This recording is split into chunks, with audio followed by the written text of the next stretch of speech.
It was a quiet Sunday afternoon in a suburban neighborhood when two men claiming to be HOA enforcers stormed onto John and Sarah's property, demanding compliance. What started as a heated argument ended with Sarah nursing a bruised jaw and the imposters sprawled unconscious on the lawn, courtesy of her Navy SEAL husband, John. This is the story of how fake HOA cops picked the wrong couple to mess with and paid the ultimate price for their deception. It was a quiet Sunday afternoon in a suburban neighborhood when two men claiming to be HOA enforcers stormed onto John and Sarah's property, demanding compliance. What started as a heated argument ended with Sarah nursing a bruised jaw and the imposters sprawled unconscious on the lawn, courtesy of her Navy SEAL husband, John. This is the story of how fake HOA cops picked the wrong couple to mess with and paid the ultimate price for their deception. John and Sarah had lived in their cozy suburban home for 3 years, a peaceful retreat after John's grueling years as a Navy SEAL. They kept their lawn tidy, their mailbox regulation-sized, and their lives low-key. The neighborhood's HOA was strict, but they'd never had issues, until that fateful Sunday. Two men in crisp uniforms, badges gleaming, knocked on their door. They introduced themselves as HOA compliance officers, but something about their demeanor felt off to Sarah. Their badges looked cheap, their tone too aggressive for a routine visit. They claimed the couple's new fence violated HOA rules and demanded immediate removal, threatening fines and legal action. Sarah, a high school teacher with a sharp mind, questioned their authority. She asked for documentation, but the men, calling themselves Officer Daniels and Officer Reed, brushed her off, saying they didn't need to show anything. John, working in the garage, overheard the escalating voices and stepped outside. He noticed the men's uniforms didn't match the HOA's usual logo, and their badges lacked the official seal he'd seen on real HOA correspondence. His training kicked in, details matter, and these didn't add up. The situation turned heated when Sarah refused to back down, politely but firmly asking the men to leave. Daniels, the taller of the two, stepped closer, looming over her. He jabbed a finger in her face, shouting about consequences. Sarah held her ground, but Reed grabbed her arm, twisting it hard. When she tried to pull away, Daniels shoved her, catching her jaw with his fist. She stumbled, pain flashing across her face. That's when John moved, fast. John's SEAL training made him a master of controlled force. He didn't shout or hesitate. In seconds, he closed the distance, disarming Reed with a precise twist of his wrist. A single, calculated strike to Reed's temple dropped him like a stone. Daniel swung wildly, but John sidestepped, delivering a sharp jab to the man's jaw, sending him sprawling unconscious beside his partner. Sarah, shaken but steady, called 911 while John secured the men's wrists with zip ties from his toolbox. Police arrived within minutes, and the truth unraveled quickly.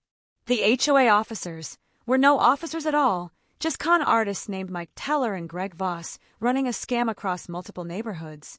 They'd forged badges, printed fake uniforms, and bullied homeowners into paying fines or making unnecessary repairs for profit. Their van, parked down the street, was filled with fake documents, stolen tools, and cash from their latest marks. The police confirmed they had no affiliation with the HOA, which hadn't sent anyone to John and Sarah's home. Sarah's jaw was bruised but not broken, and she refused to let the incident shake her. She gave a detailed statement to the officers, her voice steady despite the swelling on her face. John, calm as ever, explained how he'd neutralized the threat without lethal force, though he admitted later to Sarah that seeing her hurt made his blood boil. The police commended his restraint, noting that lesser men might have done far worse. Teller and Voss were arrested on charges of assault, impersonation, and fraud, with a string of similar complaints piling up from other victims. Word spread fast in the neighborhood. By Monday, neighbors were knocking on John and Sarah's door, bringing casseroles and thanking them for exposing the scam. Some admitted they'd paid the fake officers hundreds of dollars to avoid fines. The real HOA issued a statement warning residents about imposters and clarifying their policies. They even offered to cover Sarah's medical checkup, though she declined, saying she was tougher than she looked. John, however, wasn't done. His SEAL instincts drove him to dig deeper. He contacted a friend in law enforcement, who revealed that Teller and Voss were part of a larger ring targeting suburban communities across the state. Using public records and a few discreet inquiries, John learned the pair had been released on bail, likely to skip town. He didn't confront them again. That wasn't his style, but he shared his findings with the police, who used the information to track the scammers' associates. Within weeks, the entire operation was dismantled, with 6 more arrests made. Sarah, meanwhile, turned the incident into a teaching moment.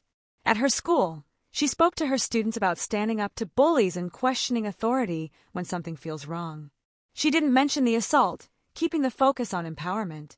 Her students, inspired by her quiet strength, started a community watch group to educate neighbors about scams.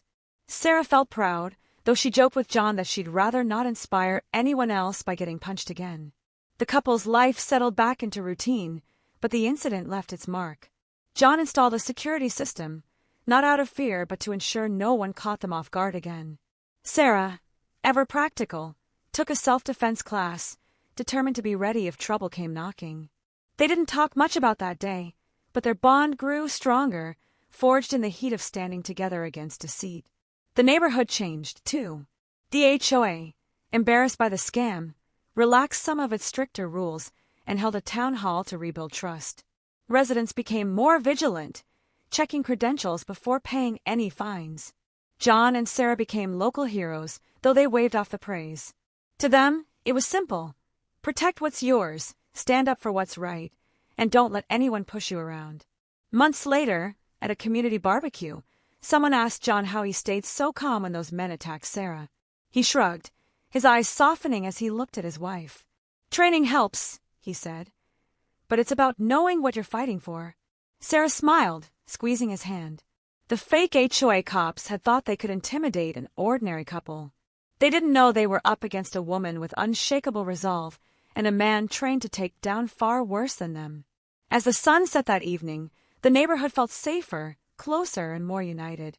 Teller and Voss faced trial, their scam exposed, their freedom gone. John and Sarah, meanwhile, went back to their quiet life until the next time someone underestimated them.